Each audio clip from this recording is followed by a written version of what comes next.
मन हमारा जय जय भिक्षु नमन हमारा दीपामा का लाल दुलारा जय जय भिक्षु नमन हमारा रोम रोम में भिक्षु बैठी रोम रोम में भिक्षु बैठ अंतर में भी भिक्षु बैठ अंतर में भी भिक्षु बैठ नीवल गाई गहरी भिक्षु जग में फैला है उजियारा जय जय भिक्षु नमन हमारा श्रद्धा गहरी वीर वचन पर श्रद्धा गहरी वीर वचन पर गुण रत्नों के थे तुम आगर गुण रत्नों के थे तुम आगर कष्ट सहिष्णु समता साधक सब ऋतुओं ने मोहन गारा जय जय भिक्षु नमन हमारा सचमुच तुम थे युग अवतारी सचमुच तुम थे युग अवतारी मूरत तेरी सबसे न्यारी मूरत तेरी सबसे न्यारी पग पग मिटती सारी विपदा नाम स्वाम का लगता प्यारा जय जय भिक्षु नमन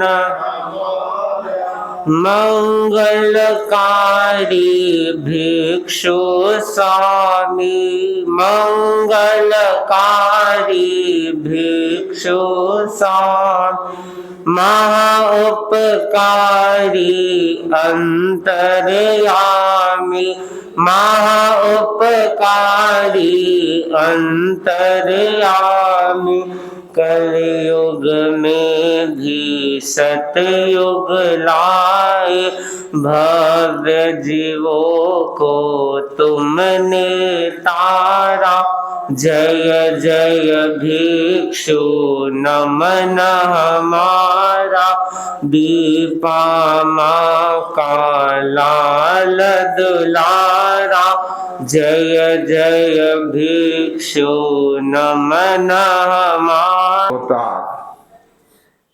भगवान महावीर स्वामी के चरणों में कोटि से वंदन। युग प्रधान आचार्य श्री महासमुद्र के चरणों में कोटि से वंदन। मुनिवृंद, उपासती धार्मिक प्रेमी भाइयों बहनों, दैनिक प्रवचन के अंतर्गत आज का विषय है अनुशासन। भगवान महावीर की वाणी है, अनुशासियों ने कुपेजा। गुरु के अनुशासन करने पर शिष्य क्रोध न करे, कुपित न हो, मन में वैर और द्वेष का भाव न रखे। व्यक्तित्व विकास के अनेक घटक बताए गए हैं, उनमें एक महत्वपूर्ण घटक है अनुशासन। अनुशासन जीवन का प्राण है, जीवन का प्राण है अनुशासन से ही व्यक्ति आत्मानुशासन को प्राप्त होता है। हर व्यक्ति अनुशासन की साधना कर नहीं पाता है, और जो व्यक्ति अनुशासन की साधना करता है, अनुशासन में रहता है, वह शिखर तक की भी यात्रा कर सकता है। जीवन में अनुशासन जरूरी है। अनुशासित व्यक्ति ही ज्ञान दर्शन चारित्र तप की सम्यक आराधना कर सकता है।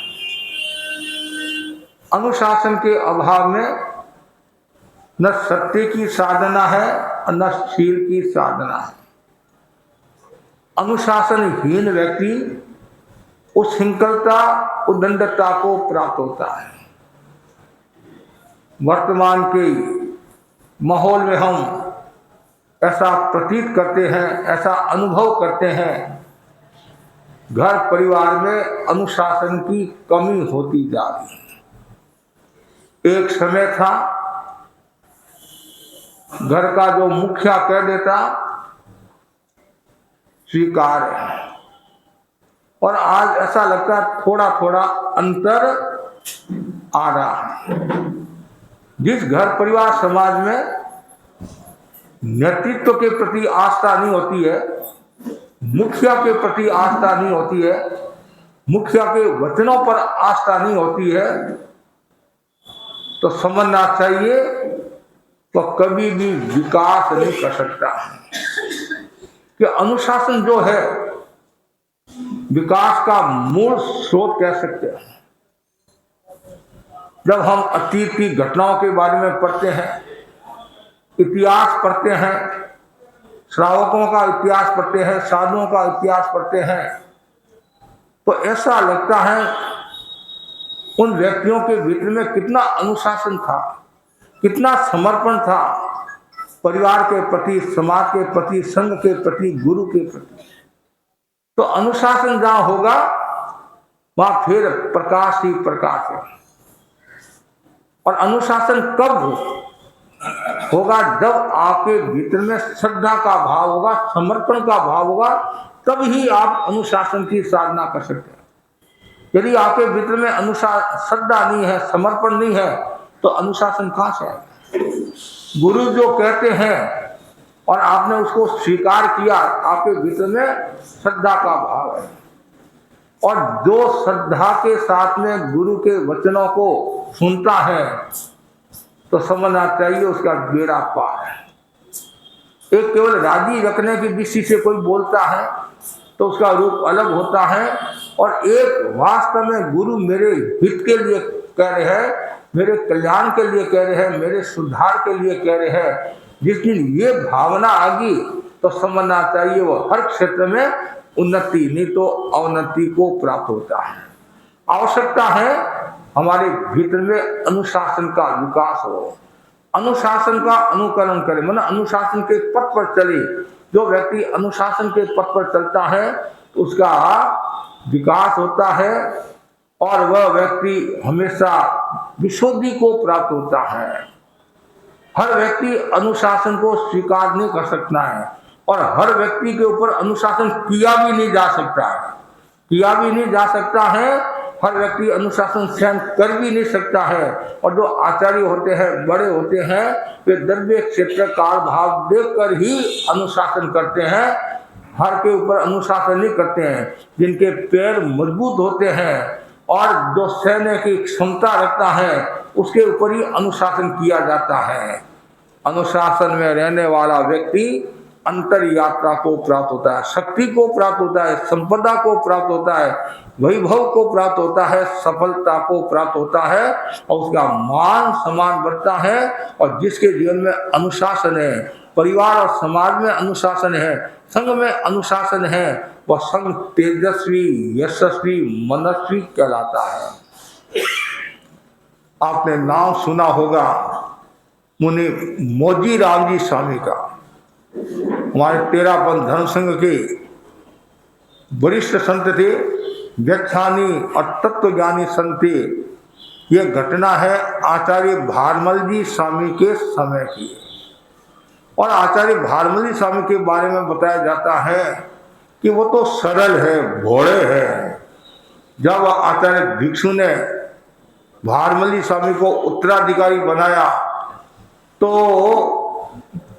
सब तरह के लोग होते हैं, सब तरह के साधु होते हैं, श्रावक भी होते हैं, तो टिप्पणी भी की कि भारमल जी तो घोड़ा पदवी जो तिलोक है, ऐसा भी कहा गया। लेकिन जब भारमली स्वामी ने मोदी राम जी स्वामी के ऊपर अनुशासन किया, पूरा संघ आश्चर्यचकित हो गया, रह गया। और लोगों की भी प्रतिक्रिया बहुत जबरदस्त हुई। और आप जानते हैं ये जो पट है, इस पट का प्रभाव है, अर्थात भिक्षु शासन का प्रभाव है। आचार्य पटासीन होते हैं और जैसी पटासीन होते हैं तो आचार्यों के गुण उनमें समाहित हो जाते हैं। कि भिक्षु शासन का एक अलग प्रभाव है। मैंने सुना था मुनि जसकंडी स्वामी के बारे में, जब उनका सिंगाड़ा बनाया गया तो वो पहले तो वो समझे नहीं। गुरुदेव ने फरमाया नहीं सिंगाड़ा की वंदना करो, तो उन्होंने ये सोचा मेरे को किसी के साथ में भेज रहे हैं। तो मंत्री मुनि मंगललाल जी स्वामी ने कहा कि भाई आप तो होशियार हो, इसलिए आपका सिंगाड़ा बनाया है।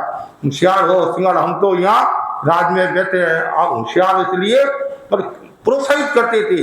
और ऐसा कहा जाता है कि जब वो व्याख्यान देने के लिए बैठते नौकार मंत्र कभी वो नौकार मंत्र भूल प्रारंभ में मतलब कभी ऐसी। लेकिन वही जसकंडी स्वामी ने जो दक्षिण में कार्य किया और क्षेत्रों में कार्य किया, अपने आप में विशिष्ट है, विलक्षण है। तो पट का प्रभाव होता है, आचरण की कृपा का एक अलग ही रूप होता है। तो जब मोदी राम जी स्वामी के ऊपर अनुशासन किया, सब लोग देखते रहे कि घटना इस प्रकार की है।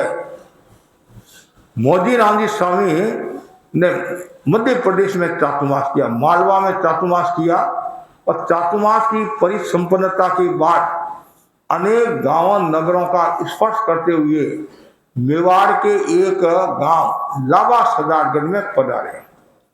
उसमें क्या होता है, जब मुनि जीवोजी स्वामी की दीक्षा होती है, उस दीक्षा को लेकर वो गंगापुर के थे जीवोजी स्वामी, उनके भाई दीपोजी थे, और दीक्षा को लेकर काफी माहौल थोड़ा सा दूषित हो गया था।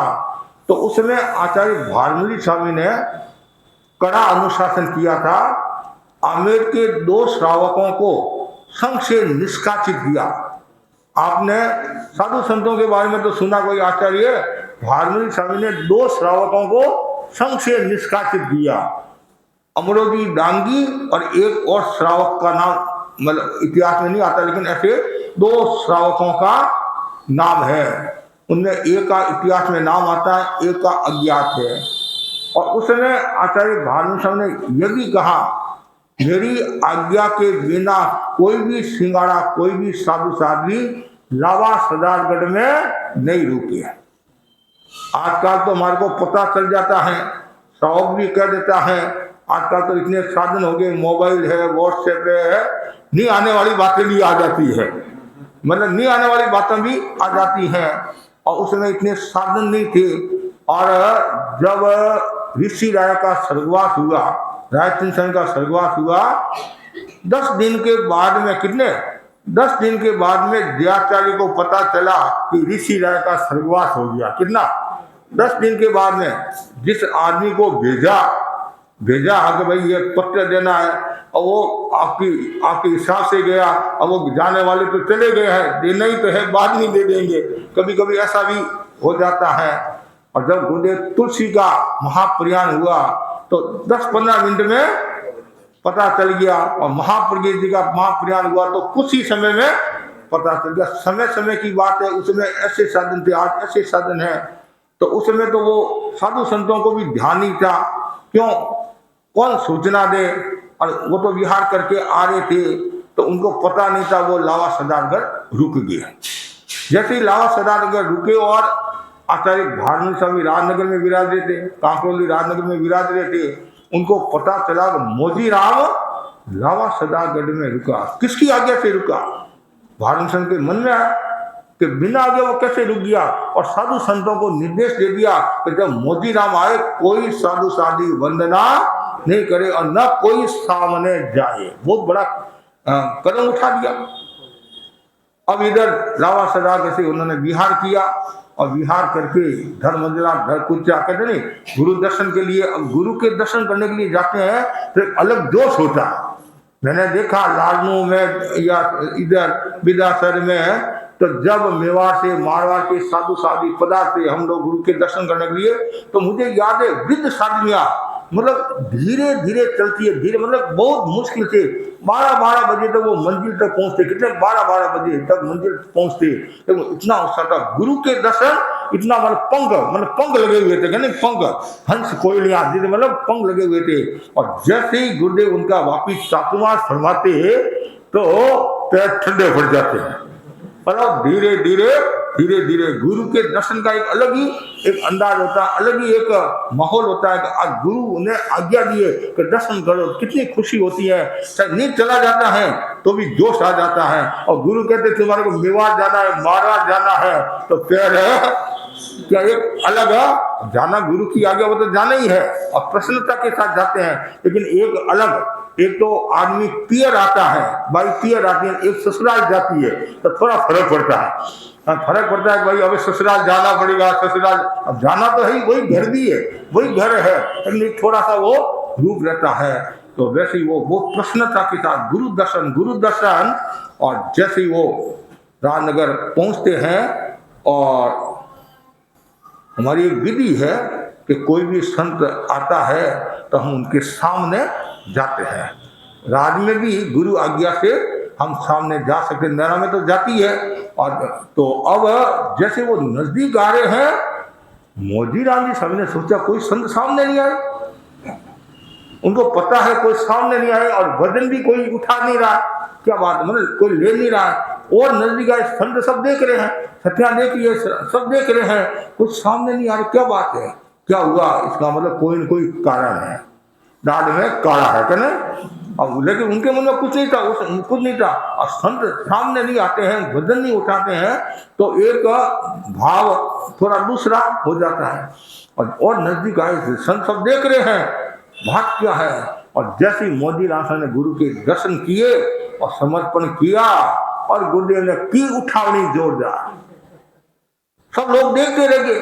मोदी राम खुद देखते रह गए, हुआ क्या? मैंने तो कोई गलती नहीं की, और किस बात का उपालन दे रहे हैं। लेकिन गुरु है, हमारा एक नियम है, गुरु जब फरमाते हैं उसमें कुछ नहीं बोलना, चाहे आपकी गलती है या नहीं है। और मैं तो आप लोगों को भी कहना चाहूंगा, आपका घर का मुखिया यदि कुछ कहे उसमें मौन रखो। आपकी गलती नहीं है, बाद में जब वो ठंडे हो जाए, मूड में आ जाए, अवस्था में आ जाए, तब उनको जाकर निवेदन करो कि ये बात ऐसे नहीं है, ऐसे है। आपके सुनने में या समझने में थोड़ा फर्क होगा, तो वो महसूस करेंगे कि मैं अनावश्यक इनको उपालन दे दिया, उनको पश्चाताप होगा। और एक तो उन्होंने कहा ना, फिर आपने और क्या नहीं, तो कहते नहीं, एक तो आग जल रही है और ऊपर से घी और डाल दिया, तो फिर क्या परिणाम आएगा?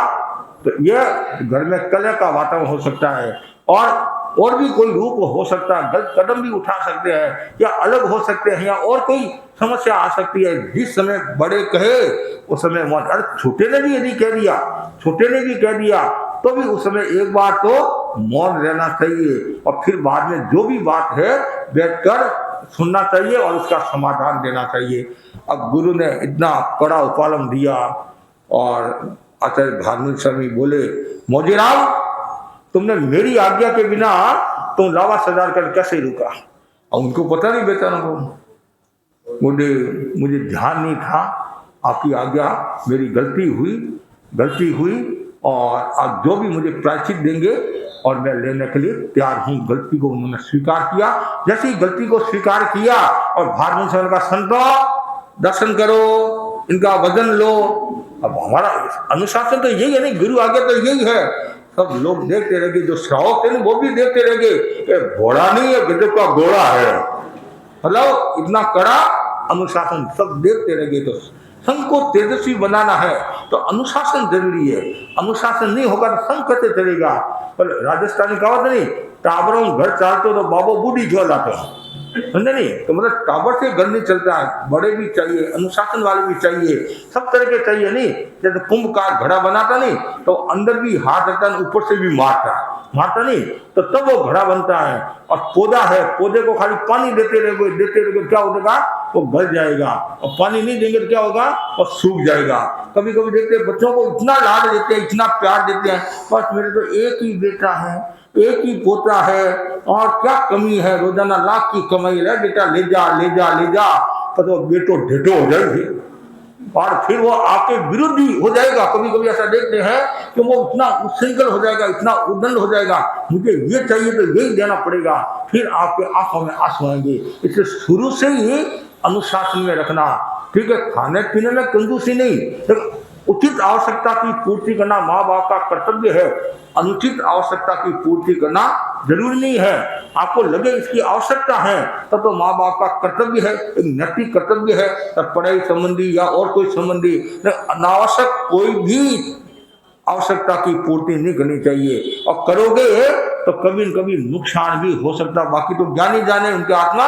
इसलिए बहुत सावधानी रखने की बात है। तो अनुशासन जरूरी है। जिस घर परिवार में अनुशासन है तो समझना चाहिए वह घर स्वर्ग के समान है, और उस घर में एक तरह का देवताओं का निवास हो जाएगा। क्यों? घर में शांति है तो सब देवता ही देवता है, सब देवता ही देवता है। तो इसलिए बहुत जरूरी है अनुशासन। इसलिए भगवान ने कहा है कि गुरु के अनुशासन करने पर शिष्य क्रोध न करे। क्यों? गुरु अल्प बुद्धि वाले भी हो सकते हैं, कठोर भी हो सकते हैं, सरल भी हो सकते हैं, और विज्ञानी भी हो सकते हैं, ज्ञानी भी हो सकते हैं, बहुत सुख भी हो सकते हैं। क्यों? गुरु की भी मतलब क्या, सब गुरु एक श्री के नहीं होते हैं, सबका अलग अलग प्रोषण होता है। कोई अनुशासन करने में माहिर होता है, कोई और बात में माहिर होता है। आचार्य महाप्रज्ञ जी फरमाते थे कि जो काम वत्सलता से हो जाता है तो फिर अनुशासन करने की क्या आवश्यकता है। अनुशासन करने की क्या आवश्यकता है? अनुशासन तो सामूहिक होना चाहिए, कभी कभी अनुशासन होना चाहिए। हर बात में हम अनुशासन करने लग जाएंगे, मैं बड़ा हूँ, मैं सासू हूँ, मैं ससुर हूँ, मैं बाप हूँ, मैं ये हूँ, बार बार आप कहते रहोगे तो धीरे धीरे धीरे वो परिवार के सदस्य भी आपसे दूर हो जाएंगे और गुरु से शिष्य भी दूर हो जाएंगे। इसलिए अनुशासन द्रव्य क्षेत्र का भाव देखकर करना चाहिए। और वह संघ भाग्यशाली होता है जिस संघ के मालिक अनुशासित होते हैं। आचार्य यदि अनुशासित है, आचार्य अनुशासन में विश्वास रखता है तो पूरे संघ में वैसी संस्कारों का निर्माण होगा।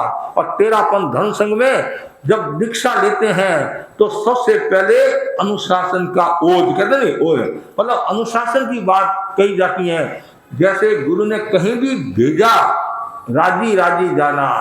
छोटा क्षेत्र है, बड़ा क्षेत्र है, बड़ों के साथ भेजा है, छोटों के साथ भेजा है, सामान्य साधु के साथ भेजा है, राजी राजी जाना।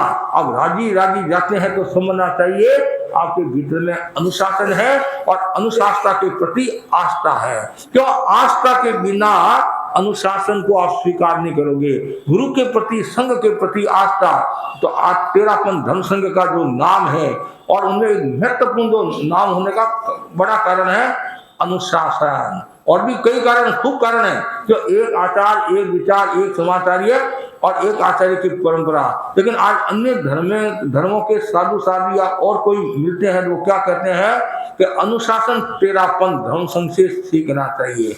आचार्य ने ऑर्डर दे दिया ऐसा करना है, पर कोई ननु नस नहीं है। यदि आपके कोई बात समझ में नहीं आती है तो आप गुरु को निवेदन कर सकते हैं, और मतलब आप अपने सुझाव रख सकते हैं। गुरुदेव फरमाते भी है, खाली साधु संतों को नहीं, श्रावक समाज को भी फरमाते हैं कि कोई सुझाव हो। इसलिए हमारी परिषद है, कल्याण परिषद है, विकास परिषद है, और भी कई है। तो समय समय पर संगोष्ठियां होती है और गुरुदेव उन पर चिंतन भी कराते हैं। कोई श्रावक का सुझाव आता है, कोई बात आती है तो गुरुदेव उसको गौण नहीं करते हैं, उस बात पर चिंतन कराते हैं। चिंतन तभी धर्म संघ तेजस्वी होता है, यशस्वी होता है। तो इसलिए बहुत जरूरी है अनुशासन। और अनुशासन में रहने वाला व्यक्ति बहुत विकास करता है। आपने नाम सुना ऋषि राय का, ऋषि राय धर्म संघ के तीसरे आचार्य हुए। अब बोलो, वो भी भारमणि स्वामी के समय की बात है, भारमणि स्वामी के समय की बात है। भारमणि स्वामी फक्कड़ थे, क्या थे? फक्कड़ थे। फक्कड़ मतलब मस्त थे, और आवाज भी उनकी बहुत बुलंद थी। ऐसा कहा जाता है कि जब वो प्रवचन करते नहीं रात का, तो रात के समय में तो एकदम शांति है, 2-2, 3-3 किलोमीटर तक उनकी आवाज जाती है। जैसे वो कांकरोली में प्रवचन कर रहे हैं, तो कांकरोली से आगे दोइंदा गांव है, तो कांकरोली और दोइंदा के 1.5-2 किलोमीटर बीच में ऐसे 2 किलोमीटर 3 किलोमीटर तक उनकी आवाज, ऐसे शायद दोइंदा 4 या 5 किलोमीटर होगा, तो 2-3 किलोमीटर तक उनकी आवाज ऐसे जाती थी। मतलब कि भारमणि स्वामी प्रवचन करे हैं। आपने गुरुदेव तुलसी के बारे में सुना होगा। जब गुरुदेव तुलसी छापर में प्रवचन करते, छापर का जो ताल है, नहीं ताल है, तो कह रहे 1.5 किलोमीटर तक गुरुदेव की आवाज ऐसा सुना है। तो जब शांत वातावरण होता है और आवाज बुलंद होती है, तो किलोमीटर भी जा सकती है। तो ऐसा भारमणि स्वामी के बारे में भी सुना, गुरुदेव तुलसी के बारे में भी सुना। तो मैं जो बात बता रहा था भारमणि स्वामी के जीवन की एक और अनुशासन किस पर किया? मुनि रायचंद्र स्वामी पर, रायचंद्र स्वामी पर किया। कहाँ किया? ईडवा में।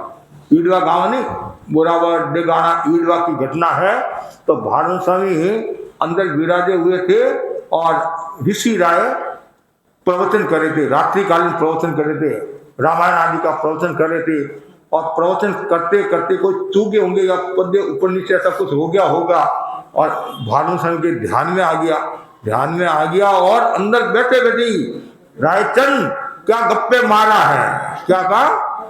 हाँ, क्या गप्पे हाकरा है, माने क्या गप्पे हाकरा है, उसमें हाकरा है।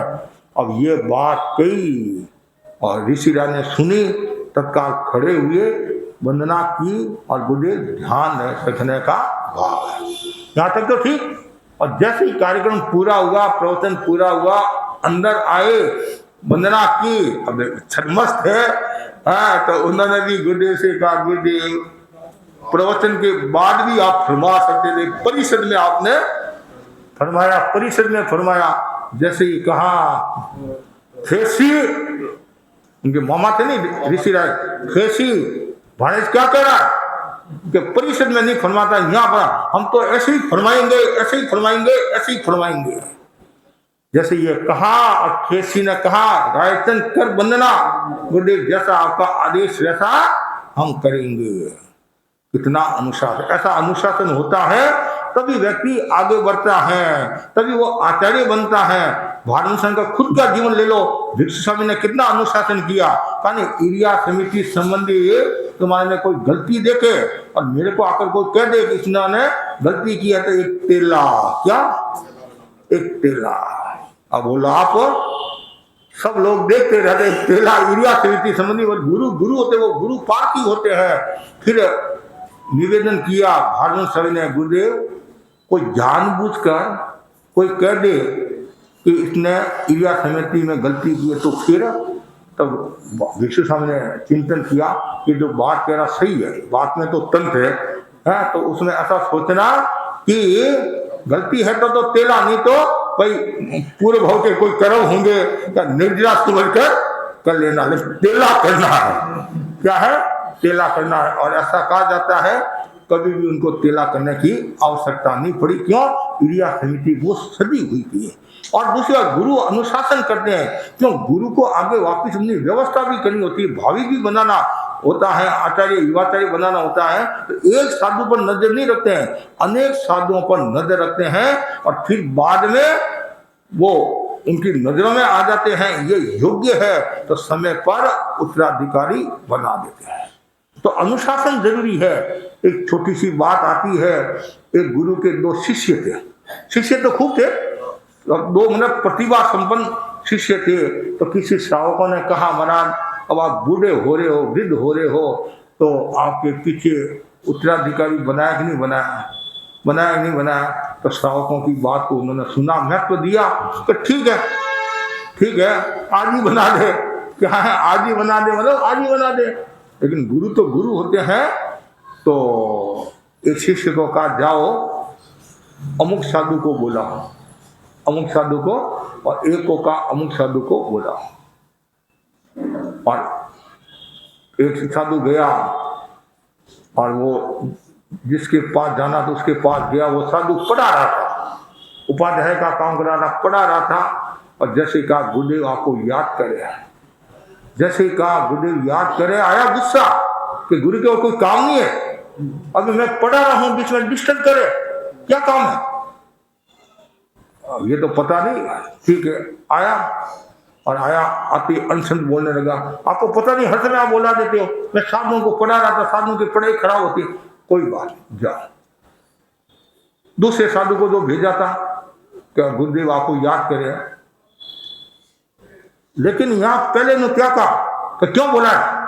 तो उन्होंने कहा आज मेरे उपास का पारना है, कैरी लेकर आओ। क्या कहा? उपास का पारना है, कैरी लेकर आओ।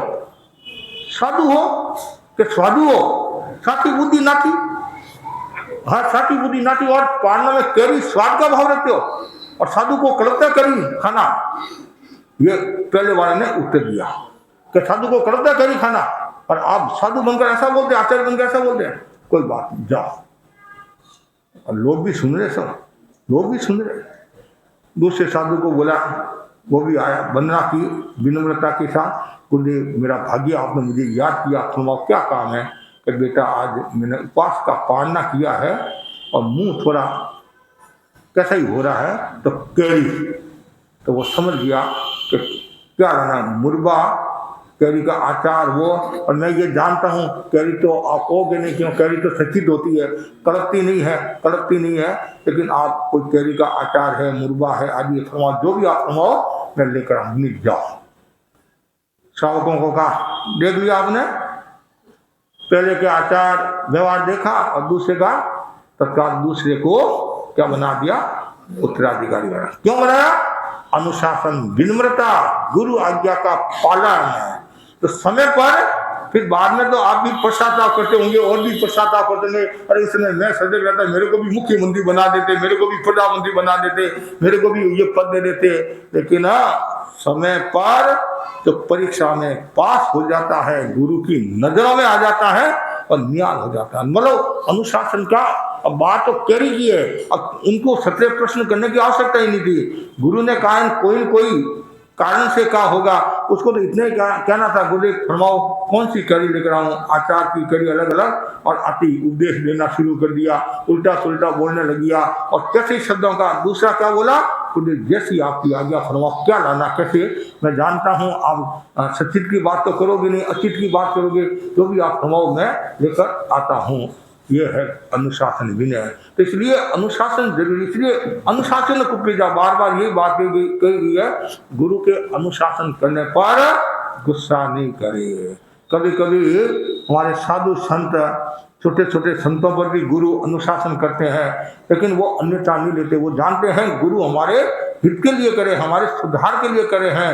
हम बनवासी करे या शैतानी करे हैं, आलस्य करे हैं, लापरवाही करे हैं, अनुशासन भंग करे हैं, इसलिए हमारे ऊपर अनुशासन करे हैं। आपने नाम सुना विद्यावती जी का, जो कलकत्ता छात्रावास करके गए काफी साल पहले, 90 के आसपास है। और विद्यावती के साथ में प्रियम वदा जी, अब तो बहुत बड़े हो गए, तो वो जब छोटे थे गुरुकुलवास में थे, तो रात का समय होगा, इधर उधर घूम रहे होंगे, कोई जा रहे होंगे, शादी प्रमुखा जी ने कहा क्या इधर उधर घूम रही, स्वाध्याय कर, खड़ी खड़ी स्वाध्याय कर। आदेश देना तो सरल है, आदेश देना तो खड़ी खड़ी स्वाध्याय कर। अब शादी प्रमुखा जी ने तो आदेश दे दिया, और फिर रात हुई, वो तो पढ़ा गए, और वो सारी रात खड़ी रही, सारी रात खड़ी रही, जैसा मैंने सुना सारी रात खड़ी रही, स्वाध्याय करी। उधर से शासन गौरव साधी कलकत्ता जी निकले, क्या करिए, शादी प्रमुखा जी का खड़े करे स्वाध्याय करना, सारी रात से मैं खड़ी खड़ी स्वाध्याय करी हूँ। तो शादी प्रमुखा जी को भी बोध हुआ, और मैंने कह तो दिया, फिर ध्यान है दिया नहीं, मतलब तो। लेकिन वो शादी अनुशासित थी, मतलब शादी प्रमुखा ने कहा, बड़ों ने कहा है, और आज के बच्चे आवड़ है, तो मम्मी तू स्वाध्याय कर, मैं अभी आ रहा हूँ, मैं अभी आ रहा हूँ। और वही देखो आप शादी प्रमुख का गुलाब सिद्दीकी की घटना लो, शादी प्रमुख का गुलाब सिद्दीकी की आप घटना लो, कितनी मार्मिक घटना है। प्रेरणा देने वाली घटना है। और 13 धर्म संघ में सबसे छोटी उम्र में दीक्षा लेने वाली साध्वी कौन? गुलाब सती है। मतलब 9 वर्ष की हमारी परंपरा है, 9वां वर्ष लग जाता है, गर्भ से 9वां वर्ष लग जाता है तो दीक्षा। वो तो 7.5 वर्ष के थे, कितने? 7.5 वर्ष के थे और 9 महीना गर्भ के, तो 8.25 वर्ष हो गया, 9वां वर्ष लग गया। तो अब छोटे बच्चे होते थोड़े चंचल तो होते ही है, चंचल थे। और छोटे बच्चे चंचलता नहीं करेंगे, क्या बूढ़ा करेगा क्या, है नहीं? और घरों में बच्चे होते हैं तो माँ बाप भी खुश रहते हैं, दादा दादी मतलब बहु पूछे नहीं पूछे, लेकिन पोता पोती तो है, और पोता पोती की सेवा करते हैं, या पोता पोती दादी के पास जाते। क्यों? दादी सब काम कर लेती है, मम्मी तो मारती है, चाटा मारती है, अनुशासन करती है, और दादी बेटा मम्मी देख तो नहीं रही है, मम्मी देख तो नहीं रही है, नहीं मम्मी गई हुई हो तो फिर मेरे को कहना, मैं तुम्हारी पूर्ति कर लूंगा, बेटा लड्डू खा ले, चॉकलेट खा ले, पग दुखे मैं थोड़ा मालिश करूँ। और कभी कभी बच्चे को लग जाती नहीं, तो दादी ऐसे फूंक देती है, बस तुम्हारा ठीक हो गया, ठीक हो गया। तो ये मनोविज्ञान है। तो अब शादी बच्ची थी, इधर उधर घूम रही थी, जयाचार्य के शासनकाल की बात है। तो जयाचार्य का इधर उधर क्यों घूमती है? ये आड़ा है, आड़े में बैठ जा। क्या कहा?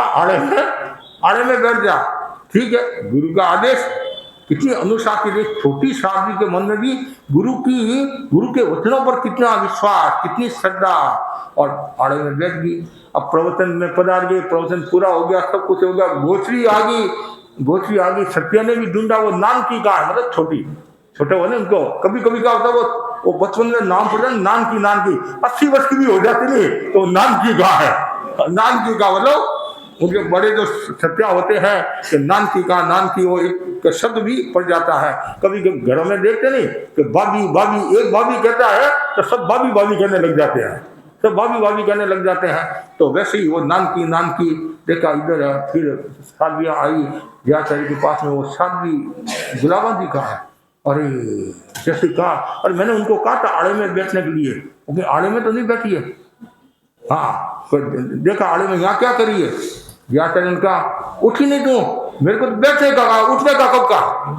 मेरे को तो बैठने का कहा, उठने का कब कहा? अब देखो गुरु के वचनों के प्रति कितनी श्रद्धा, कितना विश्वास। तो अनुशासन जहाँ होता है वहाँ प्रकाश है। एक सीधी बात है, जहाँ अनुशासन है प्रकाश है, और जहाँ अनुशासन नहीं है वहाँ अंधकार है।